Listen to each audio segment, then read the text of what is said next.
अध्याय 4। जब आदम अपनी पत्नी हव्वा के पास गया तब उसने गर्भवती होकर कैन को जन्म दिया और कहा, मैंने यहोवा की सहायता से एक पुरुष पाया है। फिर उसने उसके भाई हाबिल को भी जन्म दिया। हाबिल भेड़ बकरियों का चरवाहा बन गया, परंतु कैन भूमि पर खेती करने वाला किसान बना। कुछ दिनों के पश्चात कैन यहोवा के पास भूमि की उपज में से कुछ भेंट ले आया, और हाबिल भी अपनी भेड़ बकरियों के कई एक पहिलौठे बच्चे भेंट चढ़ाने ले आया और उनकी चर्बी भेंट चढ़ाई। तब यहोवा ने हाबिल और उसकी भेंट को तो ग्रहण किया, परंतु कैन और उसकी भेंट को उसने ग्रहण न किया। तब कैन अति क्रोधित हुआ और उसके मुंह पर उदासी छा गई। तब यहोवा ने कैन से कहा, तू क्यों क्रोधित हुआ और तेरे मुंह पर उदासी क्यों छा गई है? यदि तू भला करे तो क्या तेरी भेंट ग्रहण ना की जाएगी? और यदि तू भला ना करे तो पाप द्वार पर छिपा रहता है और उसकी लालसा तेरी ओर होगी और तुझे उस पर प्रभुता करनी है। तब कैन ने अपने भाई हाबिल से कुछ कहा, और जब वे मैदान में थे तब कैन ने अपने भाई हाबिल पर चढ़कर उसे घात किया। तब यहोवा ने कैन से पूछा, तेरा भाई हाबिल कहां है? उसने कहा, मालूम नहीं, क्या मैं अपने भाई का रखवाला हूं? उसने कहा, तूने क्या किया है? तेरे भाई का लहू भूमि से मेरी ओर चिल्लाकर मेरी दुहाई दे रहा है। इसलिए अब भूमि जिसने तेरे भाई का लहू तेरे हाथ से पीने के लिए अपना मुंह खोला है, उसकी ओर से तू शापित है। चाहे तू भूमि पर खेती करे तो भी उसकी पूरी उपज फिर तुझे ना मिलेगी, और तू पृथ्वी पर भटकने वाला और भगोड़ा होगा।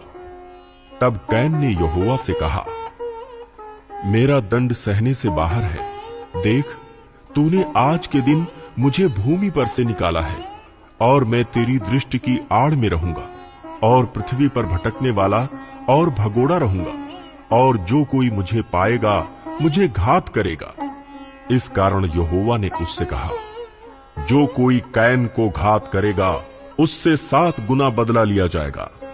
और यहोवा ने कैन के लिए एक चिन्ह ठहराया, ऐसा ना हो कि कोई उसे पाकर मार डाले। तब कैन यहोवा के सम्मुख से निकल गया और नोद नामक देश में, जो अदन के पूर्व की ओर है, रहने लगा। जब कैन अपनी पत्नी के पास गया तब वो गर्भवती हुई और उसने हनोक को जन्म दिया। फिर कैन ने एक नगर बसाया और उस नगर का नाम अपने पुत्र के नाम पर हनोक रखा। हनोक से ईराद उत्पन्न हुआ, और ईराद से महूयाएल उत्पन्न हुआ, और महूयाएल से मतूशाएल, और मतूशाएल से लेमेक उत्पन्न हुआ। लेमेक ने 2 स्त्रियां ब्याह ली, जिनमें से एक का नाम आदा और दूसरी का सिल्ला था। आदा ने याबाल को जन्म दिया। वो तंबुओं में रहना और पशुपालन, इन दोनों रीतियों का प्रवर्तक हुआ। और उसके भाई का नाम यूबाल था।